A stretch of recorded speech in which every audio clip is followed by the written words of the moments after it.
Seat cover तक फट गया है। आप एक्सीडेंट का इम्पैक्ट देख सकते हो। नंबर प्लेट मुड़ गई है और लाइसेंस लाइट भी टूट चुकी है और साइलेंसर का हाल आप देख ही सकते हो। ब्रैकेट भी मेरे ख्याल टेढ़ा हो गया और ये आप देख सकते हो जो ब्रेक है वो भी टेढ़ी हो चुकी है। तो ये वो बाइक है जिसने ये टक्कर मारी थी और ये वो बाइक वाला है जिसने ये टक्कर मारी थी।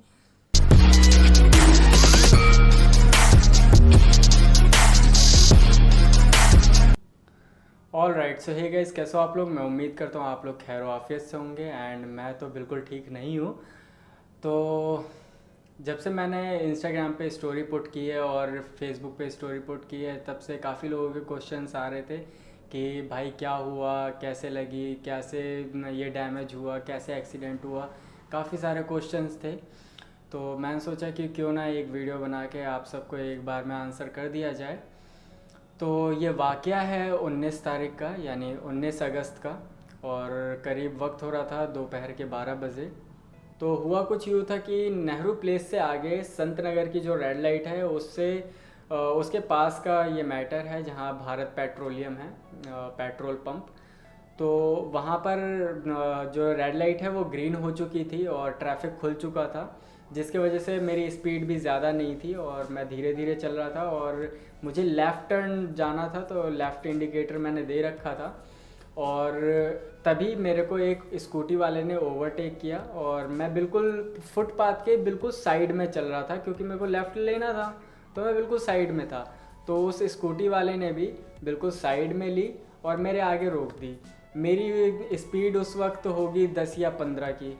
तो आप लोगों को पता ही है 10-15 की कोई स्पीड तो होती नहीं है, खाली टायर घूम रहे होते हैं। तो जब उसने रोक दी मेरे सामने तो मैंने जब ब्रेक मारा तो मेरी बाइक बिल्कुल रुक गई। तो मेरा एक पैर ज़मीन में था, यानी कि बाइक बिल्कुल खड़ी थी। ठीक है, कोई भी मोशन नहीं था। तो अब स्कूटी वाले से आगे लेने के लिए मैंने राइट में एक बार देखा कि कहीं कोई पीछे से आ तो नहीं रहा है, ताकि मैं राइट से आगे निकल सकूं। तो जैसे ही मैंने राइट में अपना सिर किया और तभी मेरे को एक पीछे से ज़ोरदार टक्कर लगी। और वो टक्कर इतनी ज़ोर से थी कि मेरा एक पैर ज़मीन पे था, इसलिए मैं तो नहीं गिरा, लेकिन बाइक बिल्कुल भी नहीं संभली और बाइक नीचे गिर गई। और ये जो सीन था ना, मतलब बहुत ही ज़्यादा गुस्सा दिलाने वाला था। सबसे पहला गुस्सा तो ये था कि स्कूटी वाले ने मेरे सामने आके स्कूटी रोकी और फ़ोन अटेंड करने के लिए, वो भी। मुझे नहीं पता कि आप लोग ये बात सुनकर क्या सोचोगे, क्या समझोगे, बट हाँ, अगर कोई मुझे नुकसान पहुंचाता है या मेरे किसी चीज़ को नुकसान पहुंचाता है और ख़ासकर मेरी बाइक को नुकसान पहुंचाता है और ऐसे वक्त पे मैं कुछ ना बोलूँ उसे, तो ऐसा तो हो ही नहीं सकता। तो इतना शरीफ तो ना मैं था और ना हूँ, और ना ही मेरे को ऐसी शराफत रखनी है कि कोई मेरी बाइक को मुझे नुकसान पहुंचाए और मैं उसे कुछ ना कहूँ। तो सबसे पहले मैंने उसको एक थप्पड़ रसीद कर दिया और उसके बाद जिसने टक्कर मारी थी उसके बाइक की चाबी निकाल ली मैंने। और जब मैं बाइक उठा लूँ तब मैं देखूँ कि कितना स्क्रैच आया, उस हिसाब से फिर इसकी खातिरदारी कर सकूँ मैं। लेकिन जब मैंने बाइक को उठाया और जब मैंने साइलेंसर देखा, साइलेंसर बिल्कुल अलग हो चुका था। इस तरीके से इतना गैप आ चुका था। जब ये चीज़ मैंने देखा ना तो भाई दिल बैठ गया मेरा। मतलब ऐसा लगा कि जैसे जान निकल गई हो यार। गुस्सा बहुत आ रहा था और ऐसे गुस्से में ना अगर हाथ छूटता है तो फिर पता नहीं चलता है कि आप कहाँ मार रहे हो, कितना मार रहे हो और सामने वाले को कितना लग रहा है। और अगर ऐसे सिचुएशन में मैं हाथ छोड़ देता तो शायद हो सकता था उल्टा मुझ पे पुलिस केस हो जाता। तो इसलिए फिर मैंने उस जगह पे थोड़ा सा माइंड से काम लिया और मैंने 100 नंबर कॉल करी। और जब पुलिस आई तो और जब पुलिस ने पूरा वारदात सुना कि क्या हुआ, कैसे हुआ, तो उन्होंने कहा कि ठीक है, तो थाने चलना पड़ेगा दोनों को। तो मैंने कहा ठीक है। तो वो कहता है कि सर इसने मेरी चाबी छीन रखी है। तो पुलिस वाले ने मुझसे कहा कि हाँ तुमने इसकी चाबी ले रखी है। मैंने कहा हाँ बिल्कुल, भाग गया तो पुलिस वाले ने उससे उसका लाइसेंस लेके मेरे को दे दिया और मुझसे कहा कि उसे चाबी दे दो। तो मैंने ठीक है, चाबी मैंने उसे दे दिया और लाइसेंस अब मेरे पास था उसका। तो हम पहुँचे कालकाजी पुलिस स्टेशन। अब कालकाजी पुलिस स्टेशन में जो वहाँ पर आईओ थे उनसे मैं मिला, तो फिर उन्होंने उसको भी बुलाया। मनोज नाम था शायद उस लड़के का जिसने टक्कर मारी थी। तो उसको बुलाया। फिर उसके बाद जब ये बात आई कि इतना नुकसान किया है तूने, तो इसकी भरपाई कर, तो एकदम क्या ही कहूँ मैं, ऐसे चाबी रख के उनके जो टेबल थी उस पर चाबी रख के हाथ जोड़ के यूं रोने लग गया वो, कि मेरे पास बिल्कुल भी पैसे नहीं है, मेरे घर पे माँ बीमार है, मेरे पापा का ऑपरेशन हुआ है, मेरे घर पे ऐसी ऐसी दिक्कतें हैं, ये हैं वो हैं। तो काफ़ी चीज़ें वो ऐसे करने लग गया और रोने गिड़गिड़ाने लग गया। तो अब ये है कि अब मैं भी क्या कहूँ उसे।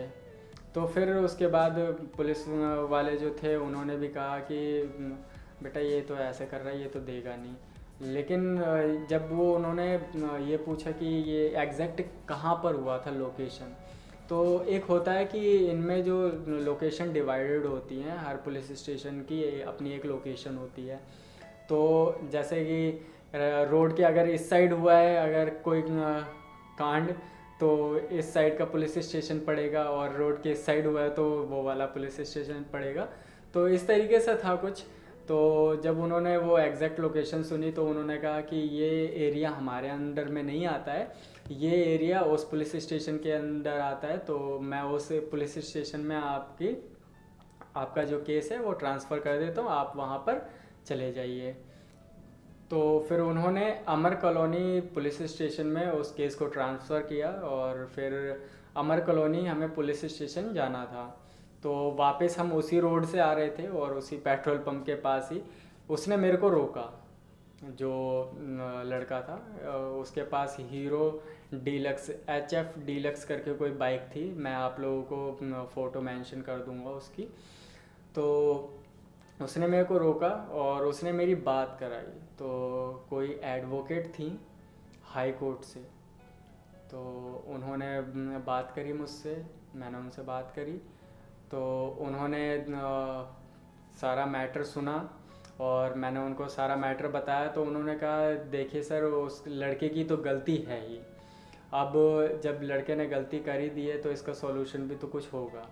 अब इसके पास, लड़के के पास पैसे तो है नहीं, इसके घर में ऐसी ऐसी प्रॉब्लम है, ऐसे सब कुछ मैंने सुना। मैंने कहा मैम आपकी बात मैं बरी करता हूँ, मैं समझता हूँ आपकी बात को, और हम भी इंसान हैं, हम भी समझते हैं अगर किसी के घर में प्रॉब्लम है तो इस चीज़ को हम भी समझते हैं। लेकिन मेरा तो नुकसान हुआ है ना, इस केस में मैं ये कर सकता हूँ कि इससे बोलिए कि ये अपना थर्ड पार्टी इंश्योरेंस क्लेम करे और मेरी बाइक को उसमें कवर करे और मेरी बाइक को सही करवाए।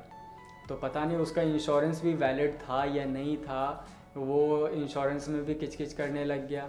तो पता नहीं उनसे उसकी क्या बात हुई और उसके बाद कुछ रिस्पॉन्स ही नहीं मिला मुझे। तो मैंने कहा भैया ये ऐसे तो मानेगा नहीं। मैंने कहा ठीक है भाई, तू अमर कॉलोनी थाने पहुंच।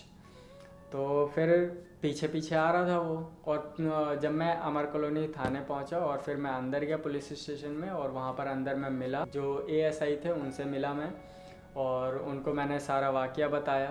तो अब वहाँ पर भी कन्फ्यूज़न ये थी कि उस जगह का जो जहाँ पर वो मैटर हुआ है वो अमर कॉलोनी थाने में पड़ेगा या GK1 में पड़ेगा, वहाँ पर भी ये कन्फ्यूज़न थी। लेकिन फिर भी उन्होंने ये कहा कि कोई बात नहीं, उस लड़के को बुलाओ। अब जब मैंने उसको देखा बाहर जाके तो वो गायब था। हालांकि उसका ड्राइविंग लाइसेंस अभी भी मेरे पास ही है, वो ड्राइविंग लाइसेंस छोड़ के भाग गया भाई। और फिर उसके बाद उन्होंने कहा कि ठीक है, अगर थोड़ी देर वेट कर लेते हैं, आधे घंटे में आ जाता है तो ठीक है, अदरवाइज़ फिर इसका करते हैं जैसा भी सही लगेगा।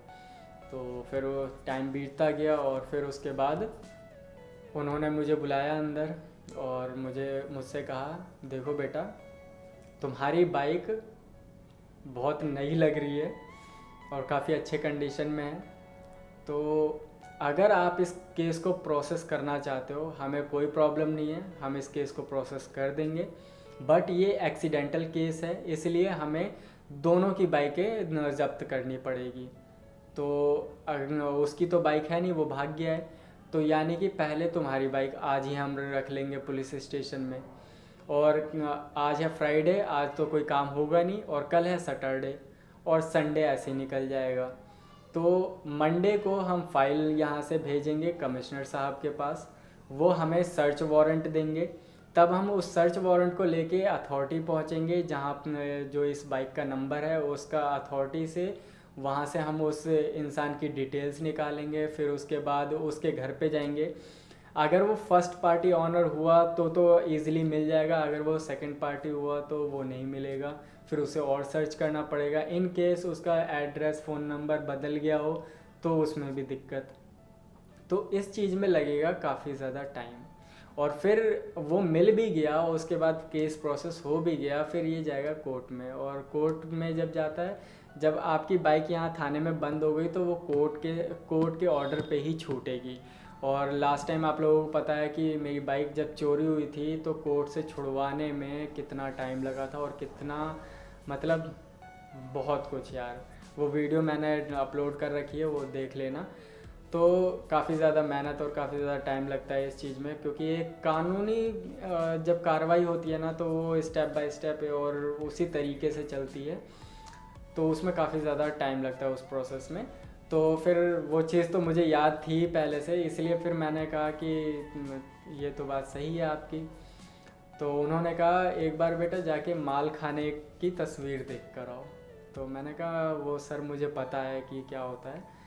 तो माल खाने के बारे में आप लोगों को भी पता ही होगा कि पुलिस स्टेशन में जहाँ पर गाड़ियाँ जमा हो जाती हैं उसे माल खाना कहते हैं, और वहाँ पर जो गाड़ियों की दुर्दशा होती है वो भी आप लोगों से छुपी नहीं है। तो वो देख कर आया मैं। तो उन्होंने कहा कि बेटा जिस कंडीशन में आपकी गाड़ी है, आपको लग रहा है कि आप यहाँ पर खड़ी कर दोगे तो उस कंडीशन में भी बचेगी। और उनकी बात ये बिल्कुल सही थी। और उन्होंने ये भी कहा कि अगर आपकी बाइक गिर गई ना तो कोई उठाने वाला नहीं है, और अगर किसी को कोई बाइक निकालनी है ना तो वो ये नहीं देखेगा कि आपकी बाइक में स्क्रैच आ रहा है या नहीं आ रहा है। तो बिल्कुल सही बात थी, वहाँ पर कोई केयर तो कर नहीं सकता था ना मेरी तरह। तो मैंने कहा आपकी बात बिल्कुल सही है। तो उन्होंने कहा कि बेटा अब आपको इंश्योरेंस तो वैसे भी क्लेम करना ही पड़ेगा, वो अगर देना होता तो वो भागता नहीं। तो उन्होंने जो समझाया बिल्कुल मैं उस चीज़ को समझा, और फिर मैंने डिसाइड किया कि अब इंश्योरेंस तो क्लेम करना ही पड़ेगा, और अब इंश्योरेंस में ही इस बाइक को सही कराना पड़ेगा। तो फिर मैंने सर्विस सेंटर में कांटेक्ट किया तो उस टाइम बहुत इजी लगा। ऐसा लगा कि साइलेंसर बिल्कुल ऐसे सही चिपका देंगे, सही हो जाएगा, और साइलेंसर कवर और साइलेंसर कैप चेंज हो जाएगी, और एक दो चीज़ जो छोटी मोटी है वो रिपेयर हो जाएगी, बिल्कुल ओके हो जाएगी बाइक बिल्कुल आराम से। उस टाइम ऐसा लगा था। बट नेक्स्ट डे यानी कि 20 अगस्त को जब मैं सर्विस सेंटर पहुंचा, और फिर जब उस साइलेंसर को देखा गया तो साइलेंसर में ना जो पाइप होती है उसके अंदर एक क्रैक आ गया था। वो क्रैक के वजह से अब वो साइलेंसर होना है चेंज। और भाई जब उन्होंने साइलेंसर का मुझे प्राइस बताया ना,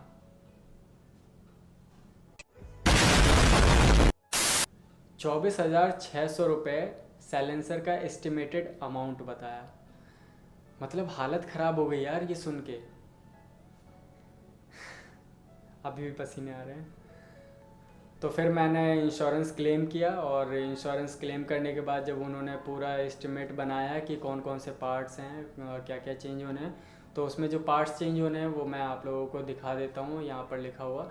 उसमें था साइलेंसर कैप, साइलेंसर कवर, और जो साइड में ब्रैकेट होता है जहाँ पर ब्रेक होता है पैर वाला राइट साइड में, तो वो चेंज होना है, और ब्रेक भी चेंज होना है, और छोटी मोटी एक दो चीज़ और थी। तो करीब करीब 27,000 रुपये का फटका पड़ा है ये। तो ब्रो अगर मैं उसकी बाइक बेच देता ना तो भी इतने पैसे वसूल नहीं होते जितने पैसे मेरी बाइक में लगने वाले हैं। मेरे समझ में नहीं आता यार, जब स्पीड कंट्रोल नहीं होती है तो लोग इतनी स्पीड में चलाते ही क्यों हैं।